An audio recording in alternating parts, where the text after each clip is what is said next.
Hello, welcome back. So we're at this point, okay? We have our nice mesh there, everything, our domain. And at this point, I would like to add a refinement zone, a volume refinement region.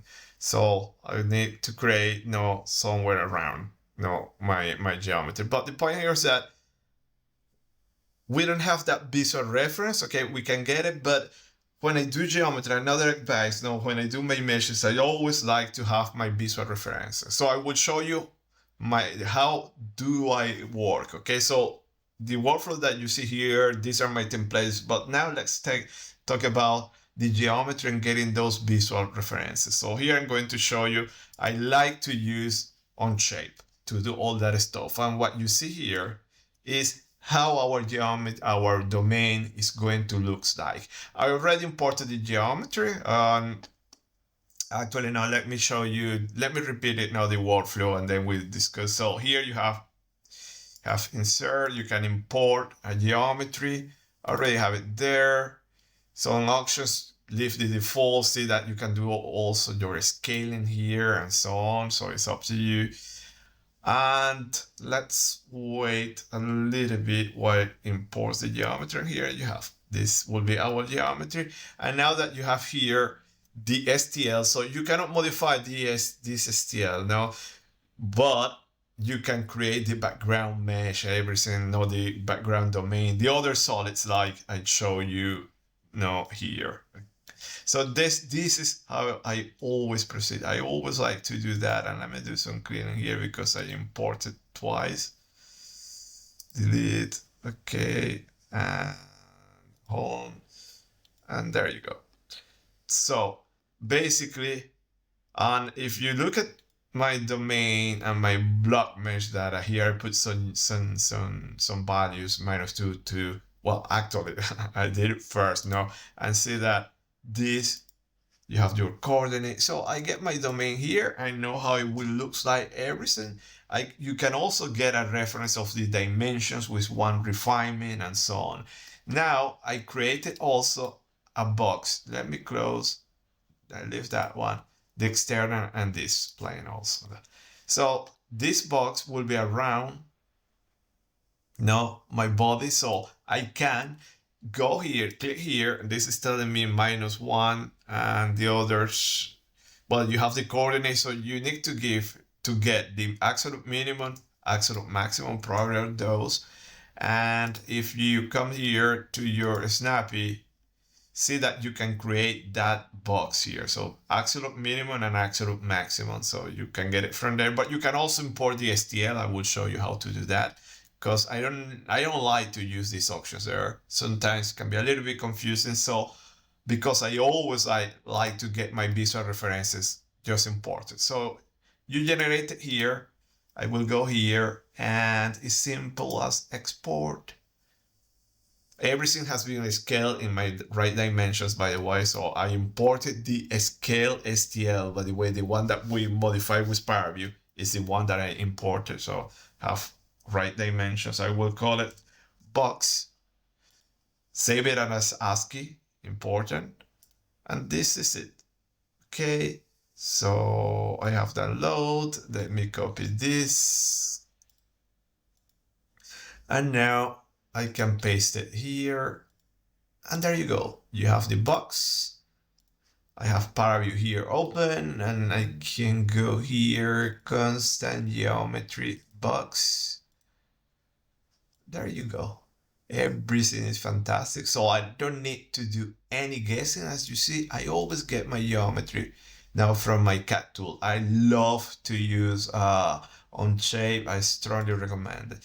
So there you go. You have your domain. Then you guess the point that if you want to run this simulation, it will be, let's say, a wind tunnel. So this will be inlet, this will be outlet, and so on. So to do that stuff, because that information is not encoded in the STL, where I'm going to show you a few works around. What I want to show you is that I created this surface, and there you go. I can export the surface as well, and I can use it to do refinement. So later we're going to see, because one of the simulations that I would like to do is to do a free surface, and probably this will be my free surface, and that's it. Okay, so that's all for here, the cat. And let's now do now here, let me change the box 0.3 and there. Let me here in the box add that refinement. So to do that is super easy. Remember, here you can do multiple, you can read multiple STLs. Let me call it box, let's say box 1, maybe I will add another, who knows. And if I will recall, it was box, always be sure about, yes, that is the name, and that's it. Okay, and nothing to do here, nothing to do here. You can use it also as well to extract edges, but we don't need it, so don't care. Here, you don't need to do refinement surfaces, okay? Don't do it. It is here where we need refinement regions. The name was box 1, and you will say inside that box, you want a level refinement of 1. You have different options, distance, and so on. So the question will be, oh, but how Snappy knows that it's inside, because you have inside, outside, and distance here. It is the normal. So usually the normals are pointing outward, so it will get it inside. If you do your mesh and for any reason you see that you get it inside, outside, you just change the design, or flip the normals of the geometry. Okay, so probably another video I can show that. You can do it in paraview using commands also in OpenFOAM. Okay, so yeah, perfect. So I think I like everything. The only modification that I will do, instead of using this, let me use 4 here, okay? And let me redo the mesh. Okay, look at that. I added now inside that box, and you can have multiple. You don't need to change anything else, okay? So let's redo the mesh, block mesh, snappy, and here I don't want that.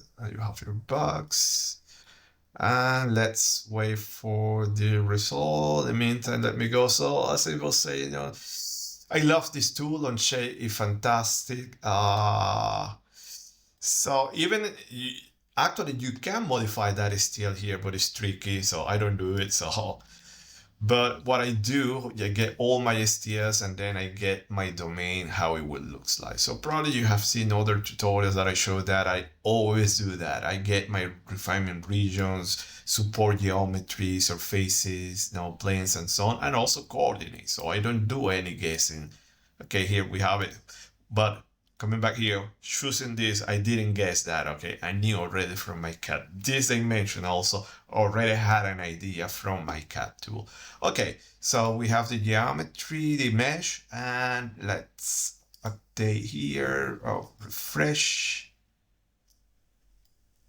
Nothing happened, okay? Well, probably they changed with the feature angles, we changed it, but nothing happened because we need to look at this slice here. And there you go. This is much nicer. Now, to stress something, let me hide this one, that all this surface refinement is done in reference with your starting block mesh. Not this one. See that here you are adding a refinement, but this is a refinement that you are adding in Snappy. You are not adding that refinement here. Okay, so everything in reference with your starting point. Okay, you can add some refinement here also in your background. That is advanced. Maybe I will show you. Maybe, yeah, let's work all these advanced features. So this will be a very long playlist. Now you can get the idea. But yeah, and this is it. Okay, perfect. Well, as I mentioned, this refinement here is done already after you do the surface and so on. So it's not doing a refinement of 4 in the surface in reference to this, it's doing in reference to this, the background mesh, okay? The original, the starting one. And perfect, yeah, so that we have, in a few steps, a very, very nice mesh. And at this point, the next step I will show you, actually, let me also save here, save state, and let me save 2. Okay, I always like. And the next, let's add boundary layer. Okay, so thank you for attention. See you next video. Bye.